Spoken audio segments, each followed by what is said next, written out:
Hello, everyone, and welcome to another episode of Wild Woman Podcast. I am so delighted and grateful today to have the beautiful Kristine Kieland from Minnesota in America with me. And I'm getting the chills now when I say it again. We were just chatting before I hit record, and the minute I said the words Minnesota, I think we both just felt this surge of energy and emotion. And I've always felt a connection. So I'll be coming over. I'll be coming.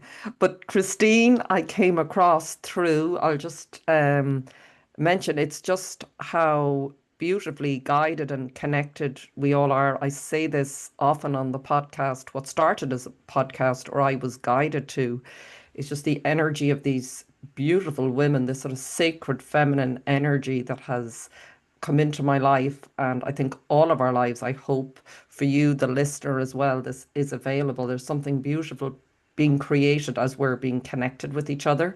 And you might have noticed that on some of all of the previous episodes. I think there's something just very beautiful happening in the world, and we're all being woken up to that, and we're all activating and each other.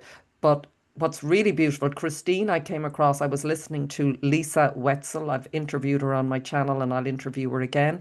Another beautiful soul I was guided to intuitively, and I came across an interview with Kristine, and I just knew I have to contact her. And that was it. I just reached out and she was straight back and said I'd be delighted to come on. So we've had a little bit of an emotional, energetic exchange before we hit record, Yes. which is just so powerful. And Kristine is a gifted medium. Just even in the few moments I've spent with her, I can just feel strongly um, what's happening and just energy moving. So, Kristine, I just firstly say welcome, welcome. Thank you so Oh, much for being on the I can't podcast. quit smiling. It's just such a delight to be with you and the love that you hold, sweetheart. Thank you. Your very generous heart touches many.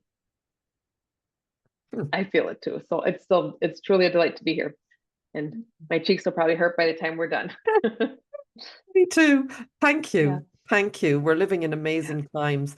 And you also, I know, and I think what maybe, because I know you also had a diagnosis with breast cancer as I did as Hmm. well. So it Yeah. might be just to talk about that for a little bit and maybe what it meant in your life. But maybe first, would you mind just taking us back to just Kristine, maybe growing up? I Yeah. always think just the clues are in our childhood, and I think it's so lovely when we just reconnect maybe um, with what Kristine was like Yeah. then.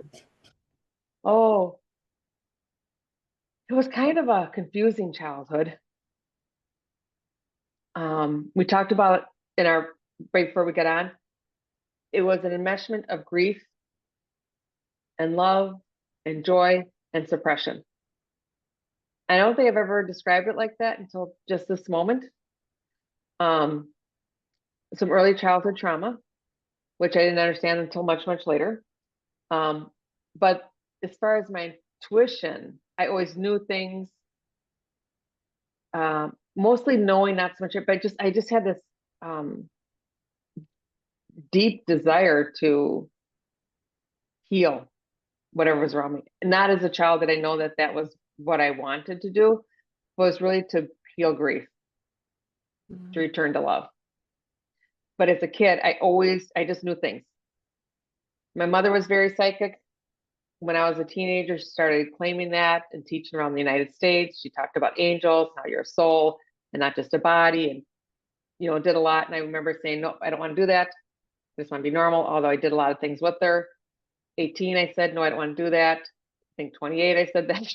But the whole time, people tell me you have great insight. Would come to me advice, and I just thought, I honestly didn't think anything of it because that's just how I operated. But I used to think I had a great imagination because I would hear stories or see stories as people were talking to me. Now I recognize I was just tapping into their energy. Mm. And after kind of I stepped into this role, I said, yes, I'm going to do this work.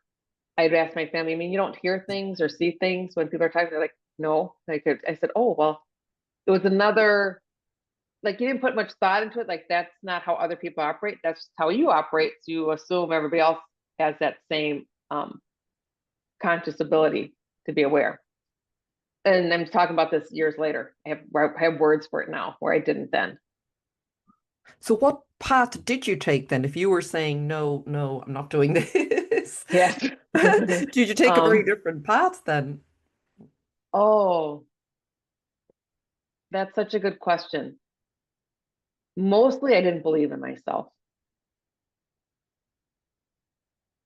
Mostly I didn't believe in myself. So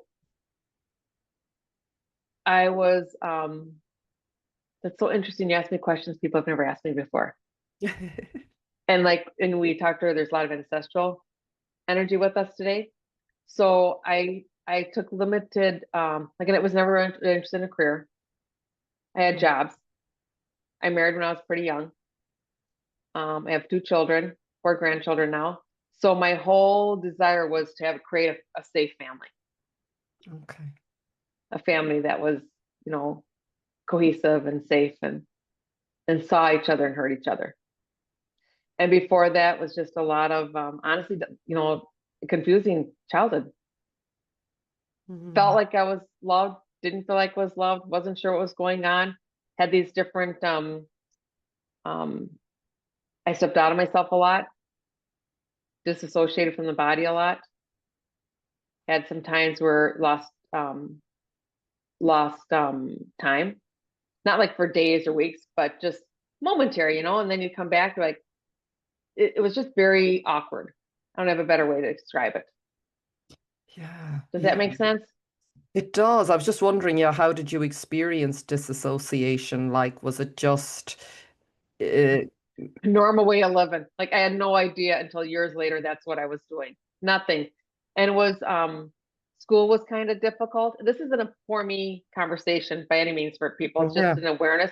As you go along your path, you start to see, oh, this makes sense, and how you have to make accommodations for what your life experiences to be able to get through it and stay within the wisdom and stay within the love, and a lot of self-rejection, a lot of anger. Um, but mingled with that was um, an awareness of others and Mm. what they were going through. And I'm not sure if I'm answering your question, because sometimes I No, start no, one no. place and we go, it brings me No, another no, it's place. all Yeah. perfect. Wherever it Yeah. It all goes goes is together. just perfect. It doesn't need to be. It's Yeah. what yeah. So in doing that, so in creating the family, you obviously did do that. Then you created the Yeah. family that you didn't have.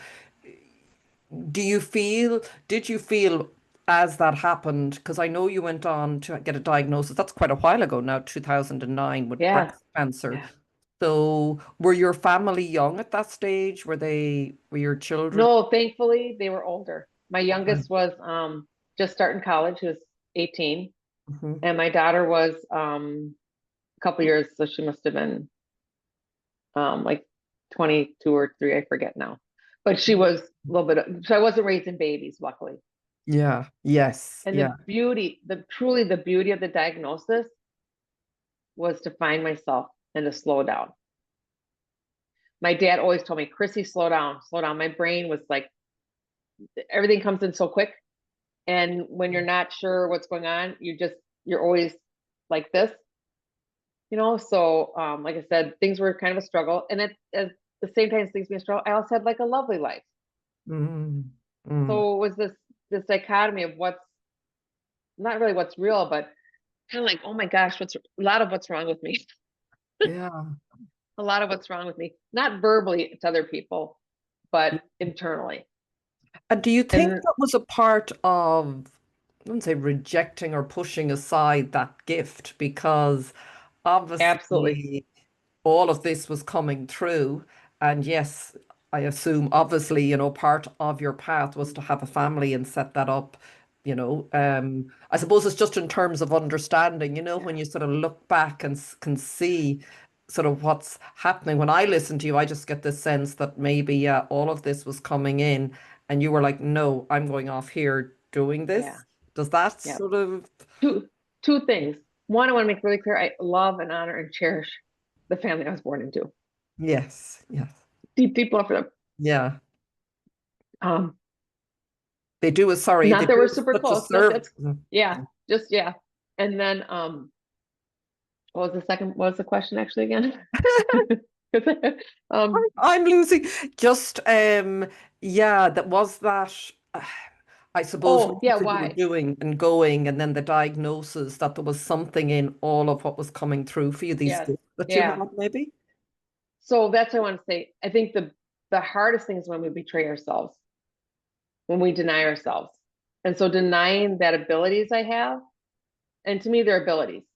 Some people are great at math. Some people, I mean, I'm just really good at translating energy, which is Mhm. what a medium does. We just take information, we translate it so it can be heard, seen, and understood whoever we're talking to.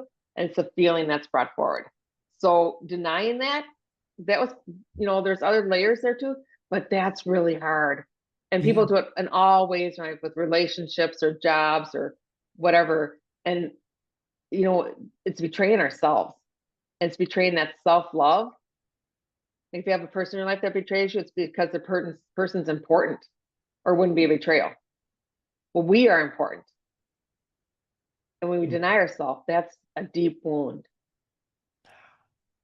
And that's what my cancer diagnosis, one of the things it provided for me is like, oh, like there's something to be cherished here. How did you find that diagnosis? Do you mind me asking just how did No, that yeah, come about that's, and how your yeah. reception, I suppose, at the I got time? out of the shower one morning and I had noticed, a change in the breast, which I'd noticed a little bit the month before. And I thought, well, I'll just pay attention. And I heard really clearly, not necessarily my voice, but I heard, honey, you either start doing your work or you're checking out. And I had no idea what that meant. It didn't really, I mean, it probably brought honestly, a little trepidation, but mostly just peace. It just felt like, okay, this is something I need to go do. So I called my doctor, went to the doctor next day. I said, I have breast cancer. He kind of looked at me like, weird. And I said, no, it's right here. And he took a look and said, oh yeah, we got to get you in. So we got into the next, I think I had some type of ultrasound rather than just a mammography the next day. And I had a beautiful friend who was a radiologist, and he said, we're going to just get you set up. And at that point, I went through very traditional. I had a mastectomy, had dose stench, really long, hard chemo, and I did radiation. And years ago, I'd heard if I ever get cancer, I'm going to do traditional, even though I'm very holistic, because I knew I wasn't disciplined enough to do. Mm. To me, at that time, it was like eating bark or whatever. What? Not that Yes, it that's was what you do, different then. Yeah. but it served great value to me to go through the treatments and to slow down. And what was so lovely, like there was a lot of fear in my family, my children and my husband, friends do, but Mm. people are just so lovely. I was just embraced in love and appreciation and gratitude.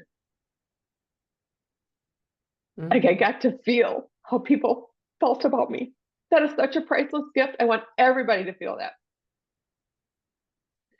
Because before, what I felt was when people got annoyed with me or wanted me to be quiet because I was too happy, or wanted me, I didn't do this right, or it's not for me. It's just like you take things in as a truth. And when you already question yourself, that one little thumb on top of you, intentionally or not, doesn't really matter. And it's not blaming anybody. It was just such a nice, oh my gosh, it was such a gift. It was such a gift for me.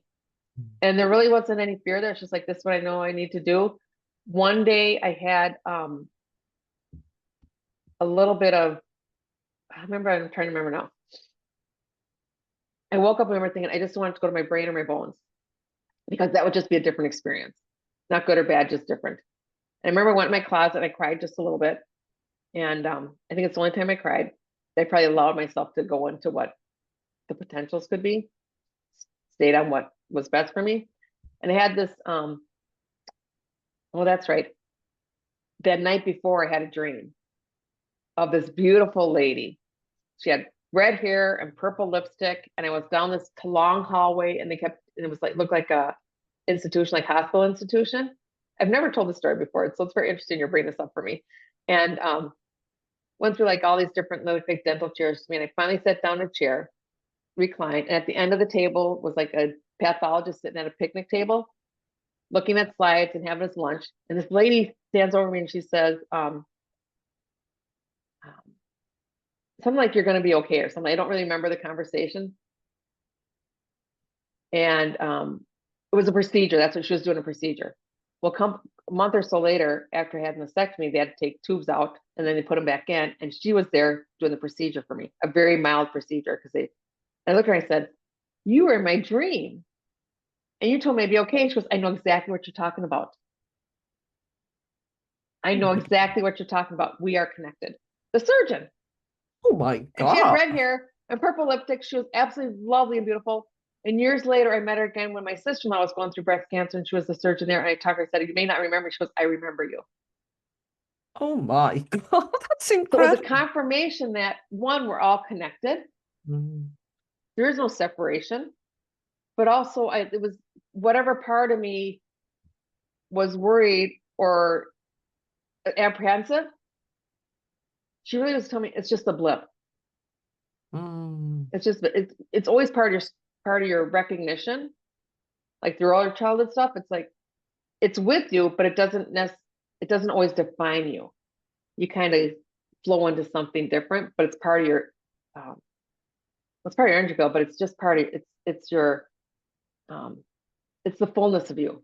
You don't deny any experience. Mm.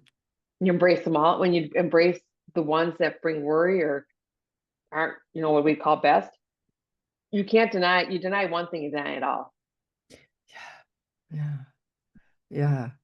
Yeah. Yeah. So thank you for asking about that. Yeah. No, that's incredible. And how you describe, and again, I'm always conscious, less so of how I would speak about my experience with breast cancer, and I wrote a book about it because, and it was in 2016, I still, again, maybe it's this betrayal or not owning our own story. Like I was telling my own story, I wasn't telling anyone else's, and I still felt the need, which I'm not going to do anymore. I'm going to say that now here. Mhm. So each of us, it's I think it's an important thing to do, because then we're sort of giving others the permission to do it, that we each must, it sort of serves the whole if each of us honor our own story and our own truth, Yes. not Yeah. dictating to someone else. But I think we've been so programmed that every time I spoke about my experience, I'd make a big qualification and a big explanation that almost took away from anything I was saying. And I could see Oh, it very, like I'd literally, it's like putting up a boundary with someone and then feeling, oh my gosh, maybe they'll be upset with me now. And you backtrack and you undo all the work, yeah. you know? So the explaining, right? And The people normally explaining. when they hear cancer, there's lots of ways for our bodies to be Mm, out of harmony, right? yeah. Emotionally, mentally, spiritually, physically. Normally we do physically because that's the easiest to understand and perhaps the easiest to like pay attention to. Um, sorry, I am paying attention, but it's like so much is here physically. You go with whatever needs to Physically, be yes. said. So don't, Yeah, it'll come back to me, I guess. yeah, yeah. I am paying attention though, people. I really am. It's just a big field we have here. Yeah. No, it's beautiful. And just Yeah. if you feel there's something that really strongly wants to come through and you want to share, just share it Yeah. now. We can Okay. go. There's no Yeah. need to sort of stay with. Is there Yeah. anything particularly right now that That wants to be said. Oh, and it's again, this isn't coming from me, it's coming from the collective. It's just everybody love yourselves. Love yourselves. There's no harm. There's no, it is, it's not just coffee table talk. It's just not something you practice. Love yourself. It's to deeply, deeply, deeply love yourself. I have done thousands and thousands and thousands of sessions with people as a medium, and it's always love yourself to a deeper level. And everybody's with you, no matter what their experience was you or the relationship, it's always formed in love. Always. Mm, Even the most atrocious. And that can be hard for people to understand. But on a soul level, what do we each individual need to experience? And how do we bring that experience together to help you evolve a concept? For me, it was self-love. So I had all these partners, right? And in the beginning, like, oh, you want to, I wish they weren't in my life or whatever, but this didn't happen. And then you get to find like, oh, I have to find the value here. Yeah. It's my responsibility. And was cancer a big part for me? I can say cancer was a big part of that rattling, I often call it, that started waking me up to. I just see it like it's a big, almost like a grid or a cage that was around me, and I just sort of exploded out of it into, whoo, like this peace initially, and just this greater knowing. It was just a knowing I couldn't even put words on for a long time. But like, was Yeah. cancer, it does seem, and it comes up a lot with It's nearly a, every guest, something, it's an opening. yeah, rather than a rattling, It's I an should opening. say. A rattling is an opening. That's a better way of putting it. Yeah. An Well, no, opening. rattling's perfect. Yeah. But you got to be shaken, we get shaken up a little. And I often say, we got to be hit over the head with a frying pan sometimes to get us to pay attention. Because I'm sure I had inklings. Oh, multiple, probably thousands of times to pay attention. Pay attention. Do you really love yourself better? It's okay to love yourself. It doesn't take away love from anybody else. Why do we Giving find that time to so yourself. hard? Sorry, why do we find it so hard to love I ourselves? actually think it's a program, an accidental program to keep us from knowing. Part of it is going into this, when you incarnate the first time, it's like, let's just forget everything and see what we can remember and what can we create new. And then becomes this muddied plane of, and there's just all layers of don't honor yourself. A lot of mixed messages through the centuries. We can go deep into that, but basically it's just because it's somewhere along the line, it became against God to love yourself. Which, as I said, it's like the craziest thing, right? Mm. Mm. To be created and not love it. You're showing like, you make your favorite cake, and which we're doing, we're creating something when we're coming to body, we're creating something. Why would you not want to eat it? Like, why would you want, and by that I don't mean eating people, but like, why would you want to enjoy what you created? Love it to the nth degree. Savor every bite of that cake. We don't savor who we are. We don't really feel like the quality of our life. They're showing me the tapestry, all the ribboning and all the like what we create from this beautiful tapestry and ribbon. Like, we are such magnificent, this is spirit talking to. I'm used to talking like this now, but magnificent, glorious, illuminated beings walking in this human form with delight. And there are days, many days, that are not so delightful. But from a soul level, how can I create more love? And sometimes you create more love through what we call tragedy, or being unseen, or being suppressed, or all the things that we experience. And then we have to poke through the soil. I'm here. I'm gonna bloom no matter what. You can't keep me down. And so for me, cancer gave me that opening. Really, I had to slow down. So for me, being sick for a year was perfect. Wasn't great, like wasn't awesome, right? But it gave me that space, and I didn't really have to take care of anybody in my life right then. Yes. But what was really interesting, my mom was diagnosed with breast cancer, or brain cancer, a month or so after me. And she's right here, right now. She came in earlier, we were talking. She wanted me to explain to people. She left when she did because she was holding, what does she want to say? She wants to get the words right. In the field of like mother to daughter and my heritage and my ancestry. She's never come in to tell me this. So maybe it's important for your audience too. There's been a field of suppression and self-hatred in my life, maybe not anybody else, of denying the feminine. And she says, I was releasing, it blossomed. and created more of my an allowance of love.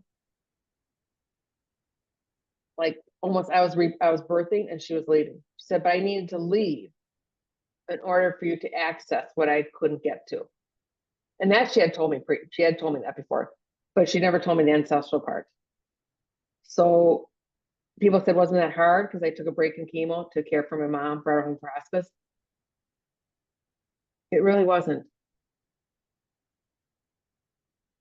It was such a gift to have that time. And wow, you hold quite the space, sweetheart. It was not easy for my mom to be a mother because she had suffered terrible abuse. And I think being a mother terrified her because she didn't want to create the abuse again. And having a daughter really, I should have said, it really messed me up.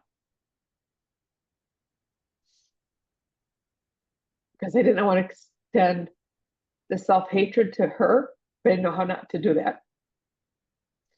And then I watched her grow and blossom and be more than me, and that also made me mad sometimes. But as she sits here now, and she rarely comes in. My dad's here all the time. She says, you must tell people it's fear that keeps people from loving and showing love. And if I had had the wisdom to do my own work, but she didn't do it till she was like when we were teenagers, which was a necessity, just eliminate the fear. Just eliminate the fear. And I have a granddaughter now, who's just about to be 7. And so my mom was born in 1934. And my daughter Mina was named after my mom, Philomena, or you know, not exactly, but that connection there. Mina was born in 2019. So in a very short period of time, we went from self-hatred. Now Mina writes her name in school, and she says Mina is loved. She doesn't use it. She is loved. She knows that. In a very short time, that's the wise women that you talk about, because we've done the work. We've said no to the ancestral. We said we'll take it forward. We'll help clear it. We'll help you clear it. But yes, thank you. My mother rarely comes through. Oh, that's so beautiful. That's so beautiful. Eliminate the fear.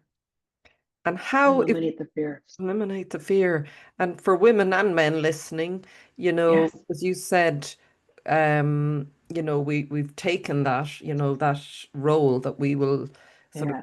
clear that ancestral. Is that sort of, say, available, I suppose, for anyone who's feeling it? Is it everyone who's sort of at this time on the planet? Is this Everybody. part of collectively what we're clearing? Because we're in a Yes. huge process, maybe as well. You might want to talk about the process that we're going through of evolution that's, talked about astrologically, the Kali Yuga, the text, everybody's talking about it, but Yeah. in different ways. So is that a Yeah. key? I think it's really good to bring it back to the personal as well as the collective, because everything I find I'm witnessing, it's showing up in me. And then when I go to point out of the world, I just have to look at my own life and go, okay, well, where are you doing that? Not Absolutely. doing it. Yeah. It's And really that's the hard. self-responsibility. And I always talk about love a lot. Doesn't mean I'm always does not mean I'm always my best self or most loving. I think most times, I've worked really hard to clear my stuff. And clearing stuff is just how do I understand it? Mhm. So what's happening now is people are taking the pause. Sometimes people are being shoved into it, like they're just being shoved into Yeah. a new Yeah. experience, right? But it is, oh my gosh, is what I really believe true?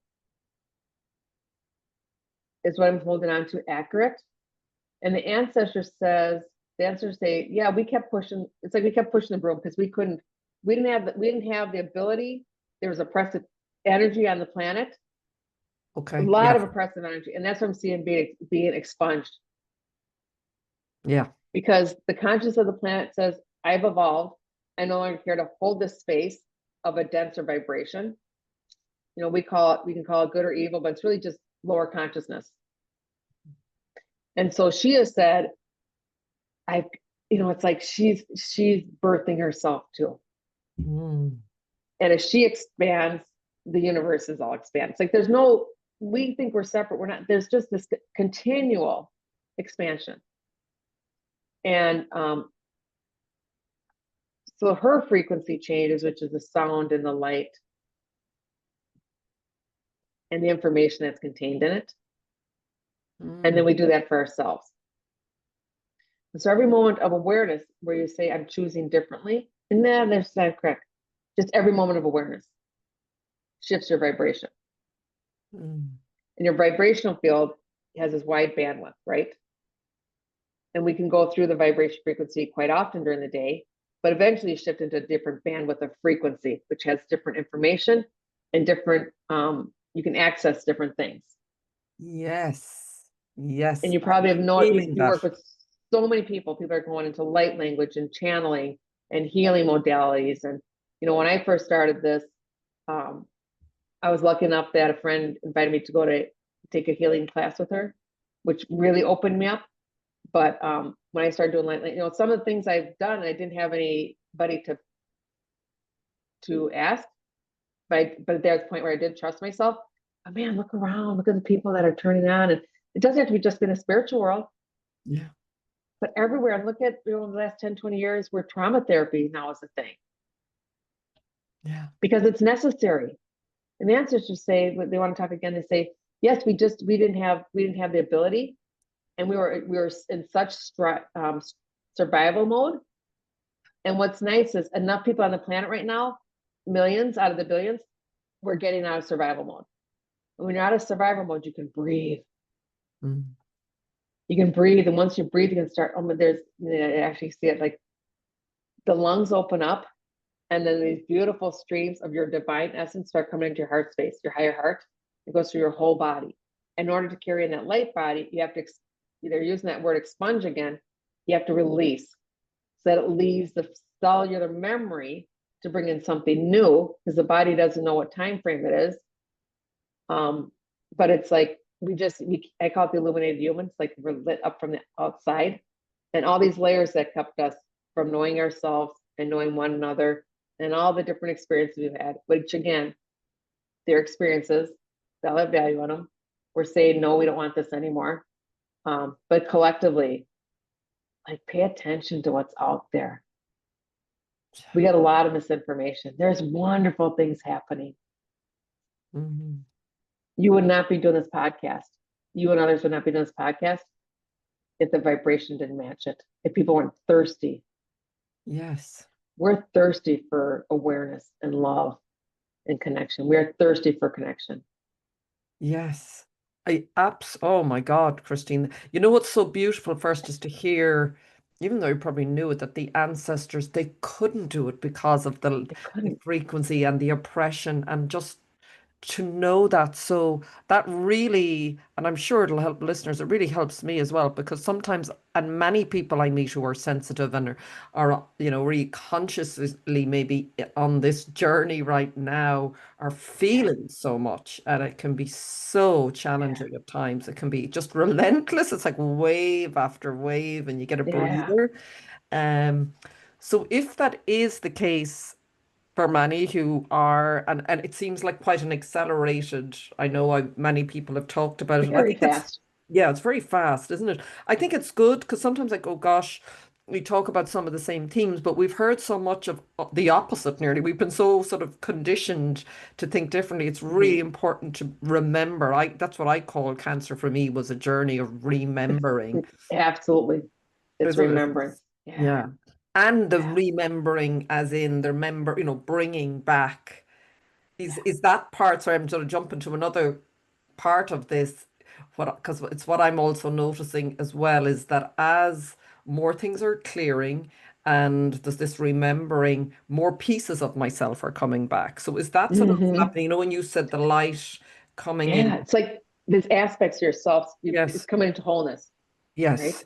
It's bringing everything into wholeness. So the wisdom of all the different life experiences now can be like embedded in you, and you can it's like going to your own library. Oh, what is it I need to know about this concept I've been working on? It can be as easy as organization. or compassion. There's,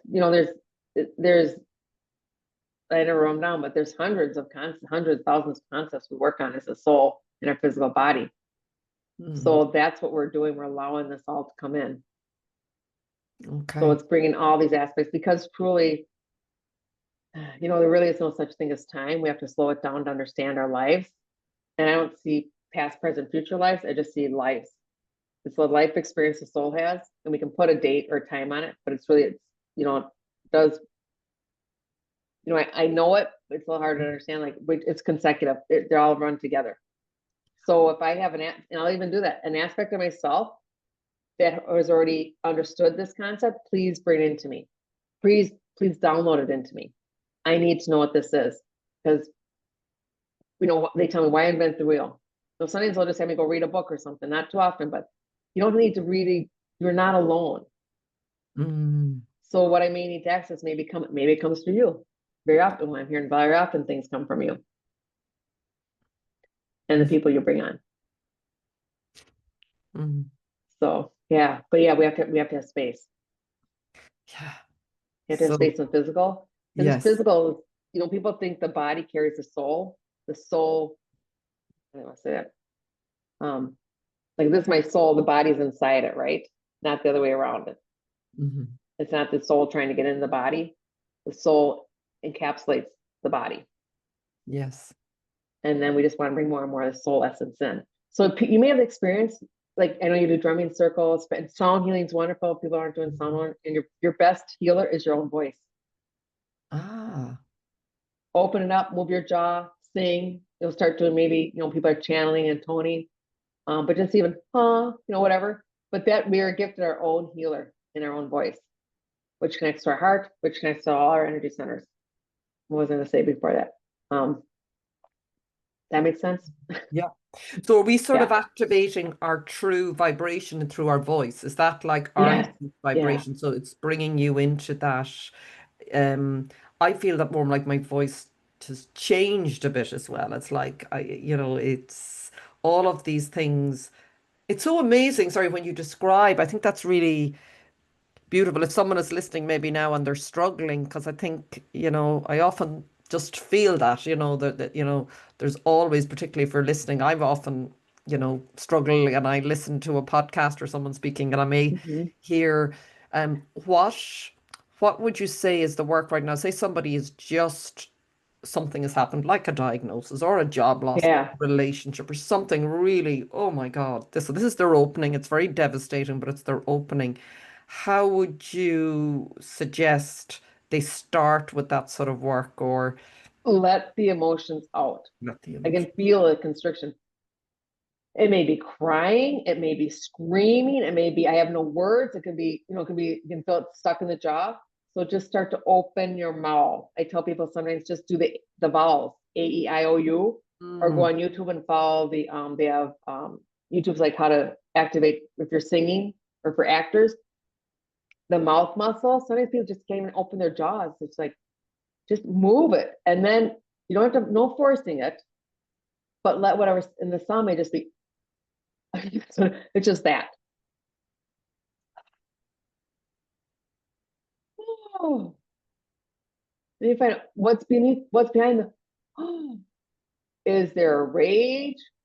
Is there a giggle? It's like whatever is in there, and you'll have all the different things. But when you can cry, so people like, just pluck a nose here, please, Christ. Just get the act, or watch a sad movie. Allow yourself to feel the emotions, because as humans, we have had grief entangled with love, and then it gets very confusing, and we suppress both. We suppress our own emotional field. We've been told, you're told you're fine when something happens. How often is a little kid told you're fine? You can't tell another being if they're fine or not. You're 2 or 3, you have emotions that are big. And then do they express them, they go back to being they cry, and then they go back to being happy and jumping off the couch or whatever they do. But every time you tell a child that you're fine, think of it as an adult. And you're having a big moment, and somebody's told you're fine, what do you want to do? Either go inward or you want to attack, right? Mm. So it's a lot of the innocent words and innocent training we're being given that doesn't help us. And we're really walking away from that. Yeah. And I do have my grandmother here, Marie, who would like to share a story how some of this accidental programming happens. Yes, please. She was a mother of 12 children, and her first child, I think, was born in early 20s. And she had that baby. All she wanted to do was hold that baby. My breasts and her whole body, she's telling me, went into, I want to nurture and hold that baby because it also nurtures me. And she had her mother, her aunties, and her sisters all say, put that baby down. You're going to spoil that baby. You have housework to do. You need to take care of blah, blah, blah. And she was like literally pulling her heart out of his chest to put that baby down. To be a good mother. To be a good mother. She was being told she was not a good mother because she wasn't taking care of duties. She had 12 children. Every time she had a child, she had to rip it away from her heart in order to be a good mother. That just kept her separate from her children. Mm-hmm. Kept her in depression. Kept her and then she had a child that died when she was pregnant with my father. So she raised her children in grief, and she raised her children in thinking they weren't enough. And she says, my God, she was like, it's this overflowing energy of love and nurturing, and it gets shut down and shut down and shut down. And that's what the ancestrals have experienced. And now we have the wisdom to allow people to nurture their babies and nurture themselves and love their babies themselves in the natural way. And so many across the planet haven't had that because the parents didn't have it. Mm. But she says, I looked across, not only Mike, because she's just beautiful. She says, now I not only watch my planet, but I watch the planet. She said, so many of us are here watching the planet, and we just cheer and we rejoice because things are changing and shifting, and parents are slowing down, and parents are doing the work that they need to do. Having children is a big trigger. Having children, either evolve through it or you totally ignore it. And she said the children are slowing down coming in because they're saying, we're not coming into parents who haven't done their work, which is love for both sides. Mm. But Marie and all the other mothers that are here, a lot of mothers are here. A lot of mothers. And fathers, but a lot of mothers. We want you to understand it was fear that kept us from mothering and loving you in the way that you deserved. And it was accidental. It's mostly accidental instruction on how to love. And love's just been distorted. And she says, thank you for giving me this platform. Thank you for sharing that. I think that's such a healing message. Isn't that heartbreaking? It is heartbreaking. Heartbreaking. Oh my God, to hear that. Yeah. But it just opens up for me, even now, I think of my own mother or maybe my grandmother, and just, it's very, they did that, I think for anyone listening, again, this is really, I hope it's very healing, because I know so many of us carry, these wounds, and even though at some level we know that our parents did the best they could, I can still do it myself. And as much as I know that it's very difficult, so it's so beautiful to be reminded of that, because in most cases, they are doing the best they can, and they did the best they could. But it's so heartbreaking. And we're not necessarily a clear vessel. Like we have all the soul history of our own souls, and then we have all the it's like all the garbage of the ancestors too, right? And we get the beautiful part of the ancestry too. Yeah. You gotta feel it all, you get it all. You get it all, right? But we're clearing all this less than love. We're clearing all the distortion in our fields, our physical bodies are really taking a hit right now through all the things that's going on in the planet. And, and that's all good. It's all wonderful. It's not great right now. It doesn't feel great, but we have to go through this process of raising our consciousness, raising frequency, saying, yes, yes, please give me this. And no, thank you. I can no longer do that. Doesn't make sense to me. No more aligns with my heart. Yeah. Yeah. So when you say no, I'm not doing that. Is that like if something shows up in your world that you're just becoming clearer about what you're choosing? Is that what you mean? It Like, can be like internally, I'm no longer yeah. going to, like I said, I had a little depression, as a mom, young mom, and I would try to, I remember telling my kids, I love you, and then I would yell at them, right? Everybody. So it's like, how can you tell somebody you love them and then do an act that doesn't mean that? So I need to take responsibility and change my behavior. That's sometimes. Or maybe somebody criticizes you all the time and they gaslight, and you have to say, no, I'm no longer accepting that. I may have to change my residence, my job, my relationships, which can be very difficult, but you have to say no. You have to really go into a place of self-love, to cherish yourself, to honor yourself. And when you do that, you actually increase the field for everybody. Oh. And maybe that person's with you to hear and understand. Like we're in partnerships. Mm. How can I evolve? And we don't tell anybody they need to evolve to our pace or we need to evolve to their pace. It's really none of my business what somebody else is doing. But I know I'm in a cohesive, where there's just partnerships we go through. Yes. Yeah. So maybe you say no to that, or a job that's, why am I working 80 hours, or I'm only working 14 hours? If it's not filling me up, why am I doing this? Mm. And normally it's because of fear. Yes. Fear of change, fear of surviving. So And it's just really being aware of what's in my life. That it's always goes yeah. back to awareness. That's so beautiful. And just to share, Kristine, as well, there was a situation recently where I would never have, but I did. It sort of came out. I had no choice. It was a bit awkward, and hopefully I'll improve as more of Yeah. me, it was like more of me came back into my body and went, hey, who's been looking after this place? We're going to clean it up.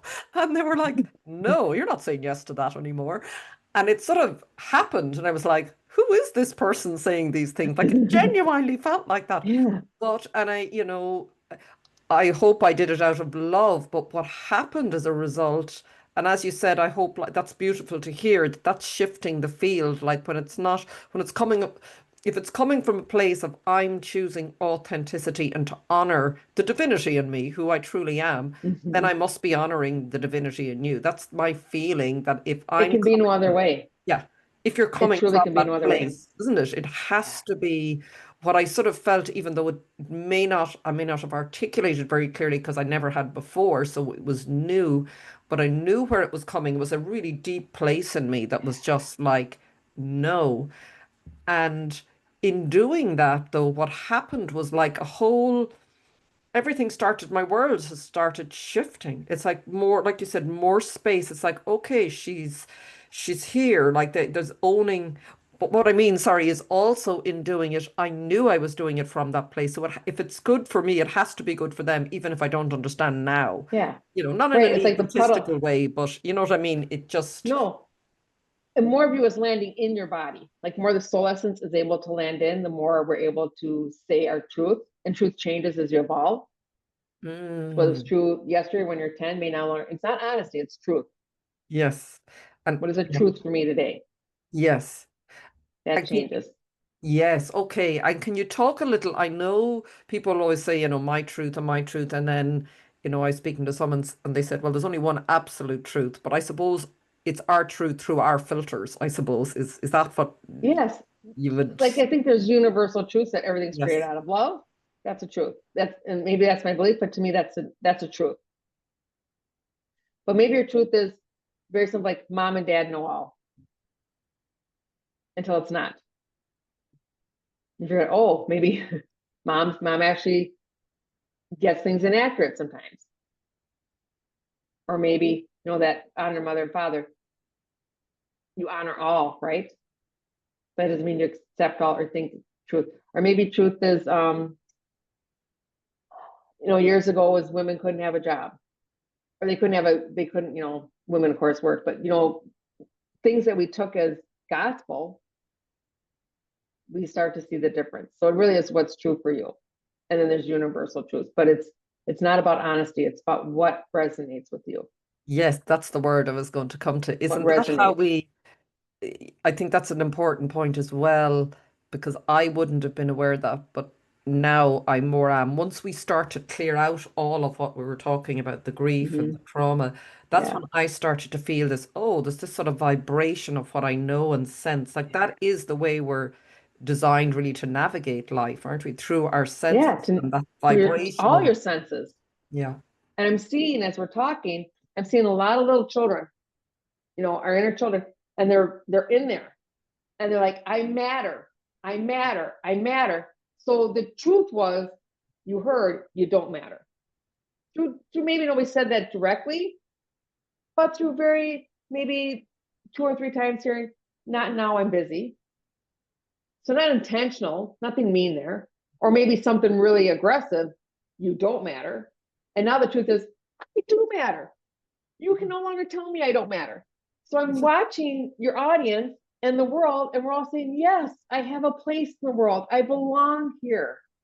My wisdom, my glory, my essence that's why I'm here, to share me with you. So you share you with me, and we create this beautiful world together. And yes, I know that's not always there right now, because there's a lot that needs to be cleared up, but we matter. Yeah, I feel that. Yeah. Oh, I And when really spirit talks, like, we have such weird, that's not the word they use. They understand us, and I'm talking about the collective with us, but we have words that make no sense to them. Many times we'll say, right now it's like, I'm worthy. Where's your worth? Like, that doesn't even compute to them. Worthy? What do you mean? Like, that's it. You have to recognize that you're not worth to even have it be part of your vocabulary, and they don't question their worth. Like, the value worth thing just doesn't compute, because it's like, how can you say, it's like, there's oxygen in the room, of course there is. You have to navigate with it. So saying that's not available, I can't really quite explain it well, but like spirit says, Mm. these words make no sense to us. We watch you and we understand the best of our ability. We don't even know why it's in your vocabulary, but it will not always be in our vocabulary. Yeah. But we forgot, is that not the case? We Because of forgot. all of the, I suppose, Yeah. conditioning and everything that, like, until it's beautiful out there, until you remember, like, this can't really become available again. I mean, that was the greatest gift from me for cancer. As difficult as it was, I Yeah. started, it was like, I don't know, a timing, I'm sure, for everyone. It was just like, ping, it's time for her. All these lights Right. It's like, lighting up around the globe. It's time. and I can see points of light through Pastime. the whole globe. Like, when I look at the globe every morning, and my mom actually taught me that. What do Wow. you put out? Like, look at the world, start with your street, start with your house, your home, and you can just keep expanding the light.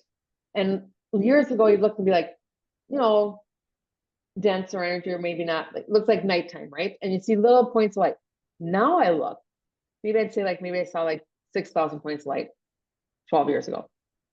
Oh my gosh, it's brilliant now. There's still Mm. some dense areas, and not every place is illuminated, but the pinpoints on there are just, ah, I don't know if it's millions or billions, but there's just so many points of light now. That's how I Yeah. perceive it. Wow. And I feel that every time I sit down at this desk now at doing the podcast, I just get this, it's like this web, this energetic web and lights, and we're all being in different ways. This is just one way. And it Yeah, feels like we're just going to rise up as the old sort of collapses. This is all going on. As you said, you can yeah, look out and go, oh my God, everything is chaos, but everything probably yeah. does have to collapse that is not It serving us. has to collapse. Mm. Anything that's not created in love Yeah. is collapsing. And the Yes. supportive energies the energies that used to support that manipulation, control, it's like the fan turned off and there's just a little bit of the fan spinning. Well, look around, look at your neighborhood. Conscious commerce. It may be the baker, it may be the house cleaner, it may be the guy who fixes your car. They have a different, there's a different quality about them. They're to serve humanity. Like, and hopefully they're honoring themselves too, but doing that and knowing that it's the vibration and the frequency more than the container of how we're doing things. Yes. And if there are, you know, I presume not, I'm saying not everyone, is everyone on a different timing, let's say, because, you know, Yeah. I meet people, beautiful people, but, you know, a conversation like this to them would be crazy. Right. You're like, right. She's truly lost it. You know, let's get Yes. back to real life. So, and Yeah. that's fine. I'm sort of acceptant of that now. But, you know, so Yeah. will that just, it feels like, as you said, as your no's and your yeses come in based on your Yeah. frequency and who you were to Yeah. play with almost and interact. Yeah. You know, and And some people may be interested in our type of conversation, which I love. This is not, like I said, not everybody, I don't have this conversation with me, but whether you're having this conversation or not, people are evolving their own conscious at their own pace. yes, So some to me, it looks like, if we're at the train station, some got on the train, a slow train, maybe 15 years ago, or 30 years or 40 years ago. Some are on the speeding bullet and they've only been awake for like 6 months. My gosh, man, you are like, this old lady's been doing it for a long time, but everybody's evolving. And yes, those who aren't, those physical body. Not because there's anything wrong. It's like, I've not really talked to anybody once they're out of physical body that hasn't said, I got the golden ticket. I got everything out of this life I wanted. you have, Maybe it's just an introduction to a concept, or maybe it's just an introduction, but people still come in as their personality sometimes and they may complain. I had one gal, she didn't like the blouse she was buried in, and she complained about her family. But when she talked to the higher spirit, to the soul, the wisdom comes through.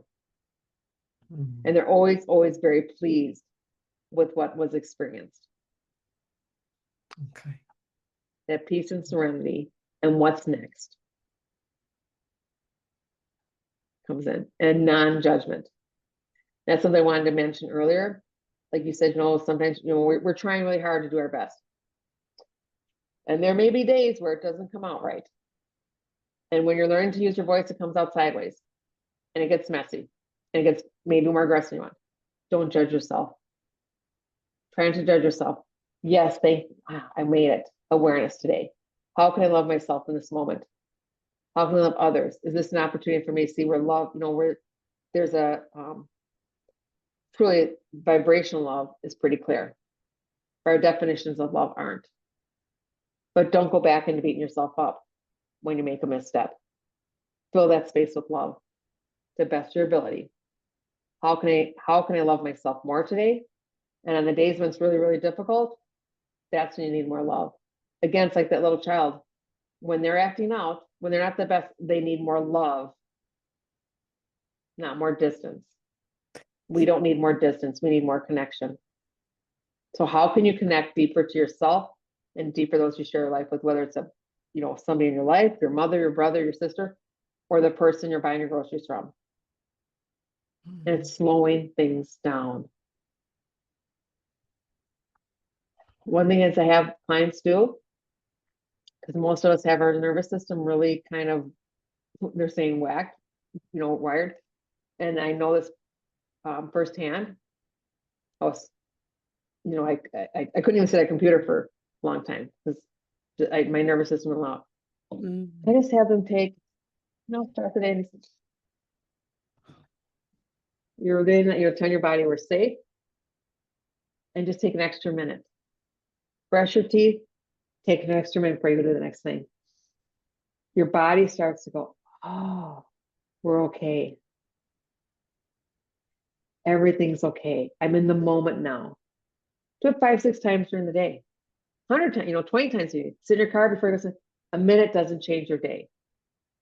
6 or 7 minutes to the whole day doesn't change it, but it changes your nervous system, which changes your consciousness, which changes your vibration, which changes your frequency, which changes the world. Wow. And if you have pets, pet them. If you have people in your life, touch them. If you have plants in your life, touch them. Touch, touch, touch, touch, touch. If you're touch yourself, if you're the only one. Go out and touch a tree, touch the grass, pet your pets, pet your people. Touch. We are missing the touch. And somewhere touch became what became scary, all the other things, touch wasn't always great. Return to touch as a loving, as how they want to say it. That's why we're physical. You can be in an energy field, right? And you see the energy, this is lovely energy, and that's my mother, that's her, but it's a different sensation. It's a vibration, but this is our gift. Open the gift and honor the gift. And I can feel some emotion coming for people because maybe you haven't been touched for a long time, or touch has been scary. So find the safety within yourself and find the touch that's available to you. And many times it does come through animals. That's why I want to pet them. Thank you. That's yeah. And even to ask, as you said, I thought it was so beautiful when you said all of the versions, of ourselves, like it's not linear. We can call on, like we're not alone. That's been a big revelation for me. I think, again, just to be reminded, we truly are not alone. And even if you don't believe, just to open to yourself to the possibility. The what if? The what if, why not? Like, why not? What if I actually do that and I get an image always of a version of me? She's sort of really strong, like a warrior in a forest, and she's got a spear and she's full of love, but also there's a strength. I think that's, when you talk about love, there is a side to love that's fierce as well, isn't it? Like there's this that feels like there's a real fierce reclamation of who we are and our souls and our sovereignty happening now. Like this is because I study astrology and we're coming into that time in Aries. So, like you said, with love, like there's love in its purest sense. And I think of my little child, if I ever find it hard to love myself, I try and just picture little me of a picture of, I have one, and it does really open up my heart. So I think that's a nice thing for people. If you don't feel you as the adult deserves it, just look at a photo of you when you were 2 or 3. You can't not love that and go, oh my God. That little baby, right? Yeah. And we are all here now to create this. We are all here now in a physical body to see the shift and change. And you said you do astrology, which I knew that, but we're now like tipping our toes into the age of Aquarius, correct? Yes. And when I was a little girl, I just knew one, freedom, very, very important to me. Freedom of the spirit, freedom of the body, freedom of the mind. But I knew I was coming in for something grand. Now, didn't have those words then, right? And I don't mean the work I'm doing. I mean the planet, the whole planet. But there was a song in the late 60s by The Fifth Dimension called The Age of Aquarius. I would cry like nobody's business. This little weird kid crying, right? Because I think there was a fear we weren't going to get there. Because we'd done it so many times. And you could just feel like the drumbeat of what could be, what our potential is and where we're going. But I could also feel like, it was so tender. It was such a tender space. Like I had this deep desire. I didn't have the words for it as a kid. I just was wondering, I cried at songs a lot, So happy songs back. But it was this point we're stepping into. I don't know how to explain it any better. It was just a knowing, and we're gonna get there. Yeah. We're gonna get there. Yeah. That's beautiful.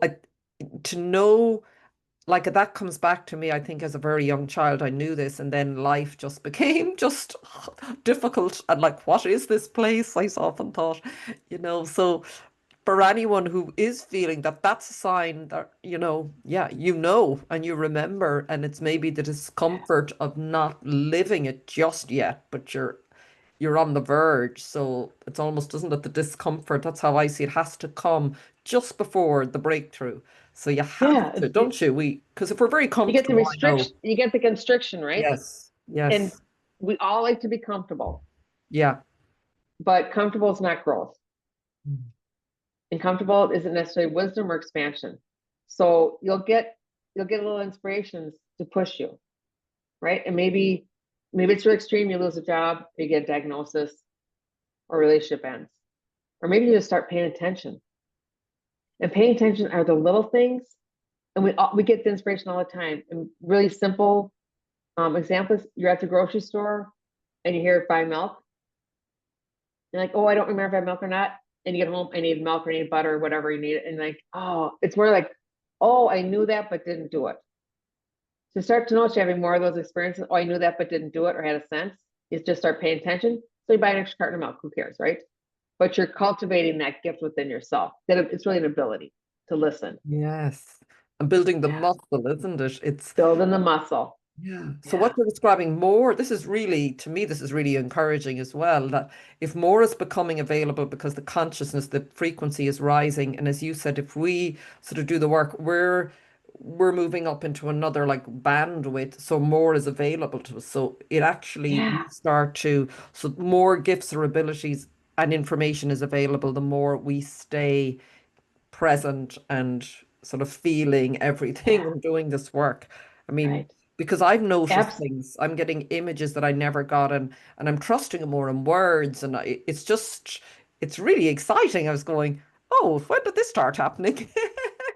It is. It's very Yeah. exciting. It's very cool. It's That wonderful. is really cool. Yeah. So I think this I is love what's it. available. We are superhuman. Like it sounds a lovely lady I interviewed, and she said when she went to an astrologer, she said the best thing they ever said to her, they called her a space cadet because all Oh. the things she had felt as a child, it's like, yes, I knew it was coming. Right. It's right. It's all available. It's available now. So So it's different yeah, octaves. To me, it sounds like music. yes. And I used to look at the plant, I used to listen, and it felt very clunky and like old instruments playing together, like the brass instruments actually like they looked and sounded like they were rusty. And now it's the symphony's changing. And like when you learn to play your own instrument, it gets clearer, whether it's piano or clarinet, like so you hear that within yourself. That's how I interpret. And then you start to see my musical instrument aligns with your musical instrument, which aligns with the galactic music instrument and the earth musical instrument and all the beings, all the people, and the symphony's changing. Mm. So our frequency is changing. The sound of humanity is changing. And you can feel it. And some people feel things and some don't. So if you're not feeling it, doesn't mean you're not participating. If I was gonna say if you're listening, you're participating. But you don't have to be listening to this to participate. And you don't have to go to anywhere to know yourself. Just keep being aware. I mean, I love doing my work and I will keep working with people, but you don't need to come to somebody like me. Just yourself. Mm. Write down, Asha, what I need to know today. It'll be a thought. Maybe the same word 6 months in a row. Might be a blank page, might be paragraphs, but just you're cultivating that muscle. And know there's doubt. You're gonna have doubt. You're gonna have to overcome the doubt and just say, it's like you're just gonna say, okay, I'm in doubt, but I'm still gonna write this down. I'm still gonna follow what I'm thinking. I'm gonna follow and say yes to this and no to that. Mm. And you Mm. have all of us, you have this great big cheerleading session with you, the invisible and the visible world, who wants you to create your better life.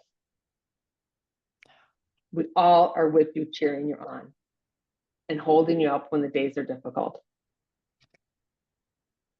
Oh, yeah, that we need to hear. I think we need to hear that. We all need to hear that.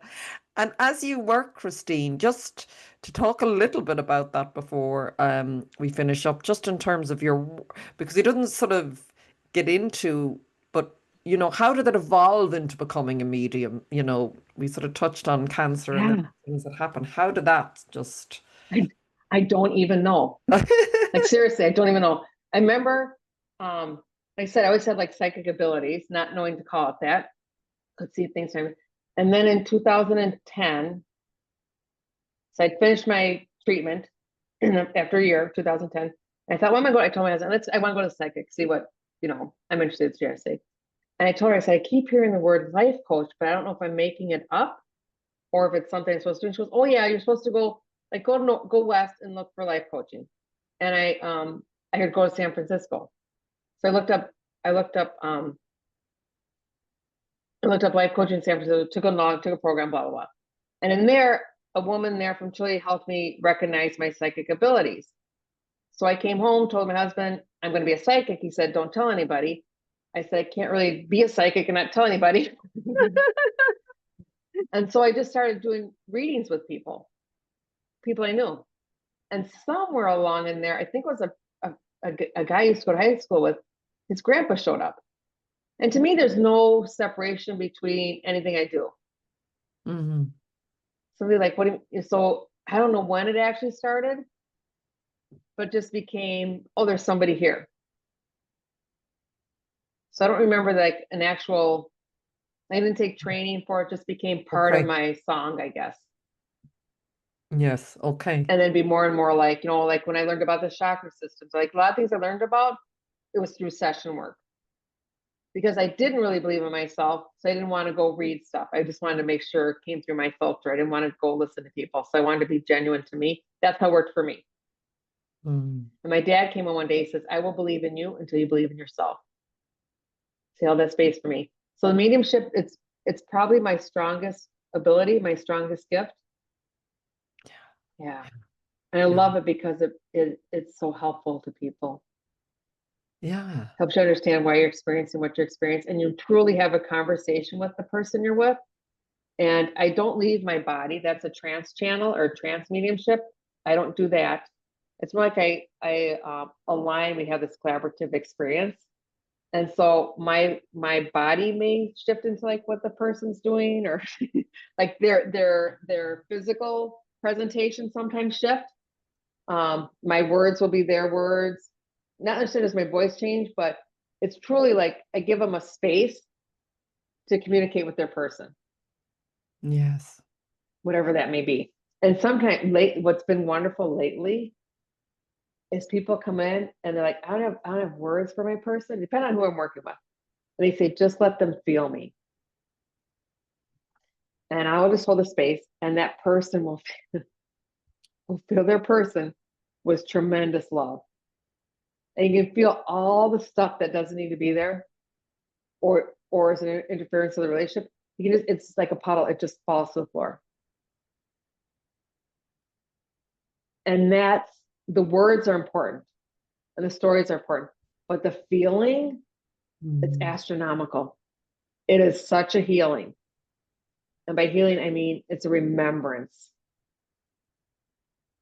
And a long time ago, Spirit told me to quit using the word healer. Then I forgot about it because you forget how to describe yourself, right? You're an activator. You like that. An activator. You activate love and wisdom with whoever you're working with. And we all do that. That's just the definition they gave me to use. So mediumship activates the communication that cannot be accessed without an intermediary at the moment. And I say at the moment, because you truly do not, and I said, I will always work with people. But just be. Your people hear you. Your pets hear you. Your ancestors hear you. It's just allowing yourself to receive whatever it is. People like the signs and stuff. It's just kind of slowing down. And I guarantee you are getting the communications and you're not aware of it. Okay.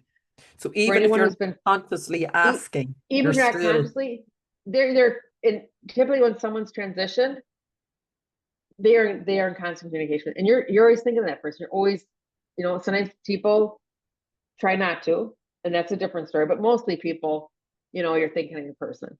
They hear you. They want you to hear you. They want you to have the comfort and care and let them know that they're okay. Everybody's question is my person okay? Absolutely. No matter what, I know people often. No matter what, it doesn't mean they don't want to be with you. Because be like, I remember my dad. I'm like, I get why you left, but why'd you leave? Yeah. And do they take long to? Often people have just said this to me, so I'm just curious. So if someone passes over that you love and care for and care about, is there a certain length of time before they sort of have shed, the personality, before they're sort of available at a higher it depends on the person. So my understanding, it takes about 9 days totally for the physical energy to exit the body. And so if somebody's cremated or that, it doesn't matter. You're not causing any harm. thinking about them doesn't cause harm, doesn't keep them from crossing over. But it takes like for the energy to totally transform or that the personality always remains. Always, it's an imprint. And that higher self can come in at any time. But it has to do with the consciousness of the person leaving, like what their beliefs are, and also the person you're engaged with. And again, it's not a judgment, it's not a hierarchy, like this is better or worse. It's like what makes sense. Okay. What For makes how sense. maybe you knew them as well Yeah, as and it seems sometimes it's like. they're trying to like gather their thoughts, and many are like they're not used to being spoken to out of the body, or they have to remember like how do I communicate out of a body. So it's a remembrance curve again. Some will be like, this doesn't make sense to me in real life, so I'm not sure why I'm talking to this lady when I would just want to talk to my daughter. So I have to kind of acclimate and watch. Sometimes it does, like I had one lady come through and her granddaughter came and she asked me about her grandma and I said, oh, your grandma doesn't like you. You know, it just comes out without you thinking, like you don't want to filter things. I said, oh, boy, my grandma doesn't like me. Everybody else says, oh, your grandma loves you, wants to make cookies, but my grandma doesn't really like me. So that grandma stayed at that consciousness of her personality. And it wasn't until years later when she could kind of, she liked that vibrational field. Okay. Whereas others they're just like, they just right away give you that information. So it's never a judgment, ever, ever, ever is a judgment.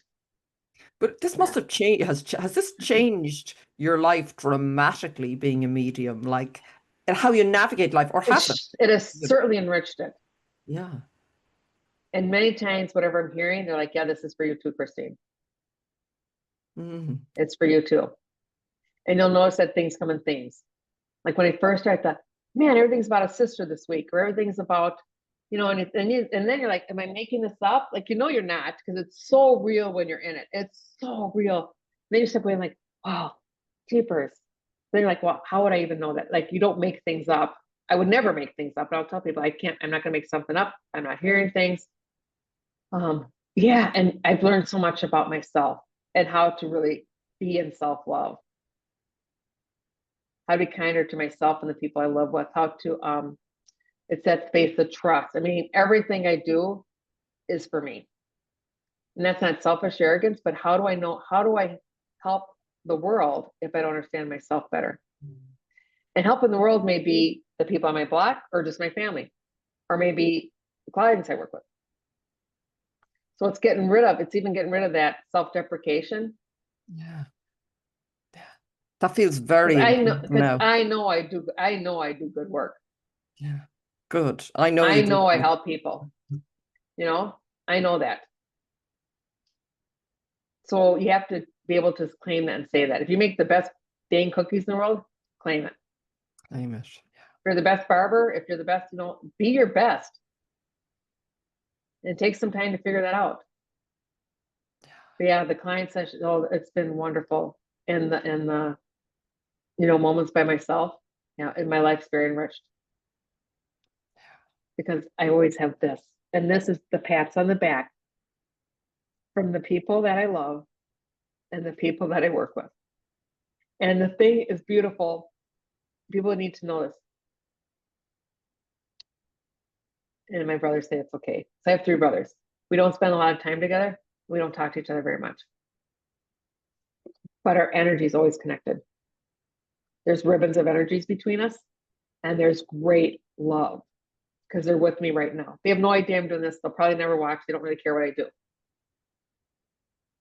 But it's this wall of love between humanity, and it wants to be. It's like a backward waterfall. It wants to come out. So just know that we are connected, heart to heart and soul to soul. And there are levels of consciousness. So you do get to say, I'm not relating to you right now. Yes. You absolutely have, it's not permission, but be aware of that, right? Yeah. Yeah. It's like we have to sometimes navigate that there's love, but there's also, as you said, the different levels. The love, like I didn't realize when you said there, your brother's alive. It's not just Yeah, those I didn't know. Yeah, past. Yeah, so that's another thing about mediumship, at least the way I do it. Yeah. It's just a communication between energy. So they don't have to be out of the physical body. And people will be Okay. surprised, like, oh, if I tell you I'm talking to your mother, it doesn't mean she's ill or dying or something's wrong. It just means she's here, she's nosy, she's she's bossy. Maybe she just wants to know she's here for support. But yeah, I always forget that they don't have to be out of the physical body. It's just your Wow. energy. Yeah. But you're Same switching with it on pets. and off, obviously, because you'd otherwise be just, would you? Or it Yeah, would be very it's natural now more of for my you. agreement. I don't need to know things that's not my business. Yes. Okay. So Yeah. unless somebody asks me, very rarely will, I mean, it hasn't happened for, I'll keep getting a tap, tap, tap. You need to tell somebody something, but that's an interference. Mm, I don't interfere in somebody else's life unless they ask me to. yeah. And if they're asking, then it's not interference. Yes. Yeah. Yeah. That's Yeah. good to know. So your brothers just came in there, that They were energy. just right. I didn't know they were there. All of a sudden, like, we're right here. Yeah. But if you said it to them, they obviously wouldn't No, consciously afterwards. Yeah, it's just an energetic, yeah, at a just an higher energetic level. thing. If we call each other, we're pleasant, but yeah, we're not in each other's back pocket. Yeah. Yeah, yeah. Yeah. Beautiful. So we are working on so many levels all the time, aren't we? Yeah, yeah. All the time. And it's constant. Yeah. Okay. But please be aware that the people you love and the ones you've had difficult relationships with, and you get to say, like, if people come into my session sometime, like I may say, you're somebody's here, and I can say, I say, we get to tell them it's okay to leave. Like, you get to say no. Okay. They might have been a bully in their physical body, doesn't mean they have to be a bully now. Mm. So unless you're here to come through love and gratitude and have something worthy to share and not just keep picking on this person, you are out my door. You are not allowed in here. And sometimes, because I really keep a really clear field, the reason that person comes in is for the person I'm working with to be able for them to say no. Mm. It's not because I allow it in, it's because it's best for them to be able to say, you no longer get to influence my life.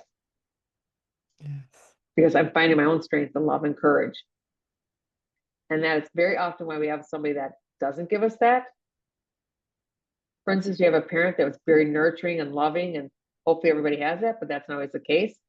But then how it's something you need to develop as a soul, your voice, your self-compassion, your intelligence, whatever it is. So you may have an oppressive, and again, we're kind of talking like the lower densities. That doesn't mean that's all that exists. Mm. Yeah. Yeah. Yeah. And we could talk for hours. I know we I know. won't, We'll but we'll yeah, I finish would up talk. here. Yeah. I know, I Yeah. know. So thank you, Christine. If people want to, is there any other final words before we finish up that it wants to come through? Just tremendous gratitude for the space, for you, for your listeners. Yeah, that's it. Yeah. Thank you. I Thank know you. I could keep you Yeah. here all day, but Yeah. yeah, it's that's been such gratitude to you. From before we came on air to now, it feels like everything is sort of moved. Everything is constantly moving, and I'm sure for the listeners, you'll have felt and got so much from this interaction. Whatever is needed, and I suppose resonates with you, it's for you. Right. Isn't that how it Take goes? what's for you. Yeah. Yeah, yeah. And if anyone wants to get in touch, I'll put all the contact details here. What's the best way? Is it through your website? Through Or my website, KristineKieland.com. Yeah, it's probably the best way. Yeah. perfect. I'll do that. So thank you, Christine. Greatly Thank appreciate your you. time all the way Such a from pleasure to Minnesota. meet you again. Yeah. Yes, again, I Yeah. know we're all Yeah. meeting each other again in this life. Yeah. It's beautiful. And I thank you love it. everybody for listening. Until the next time. Thank you. Take care. Yeah. Thank you.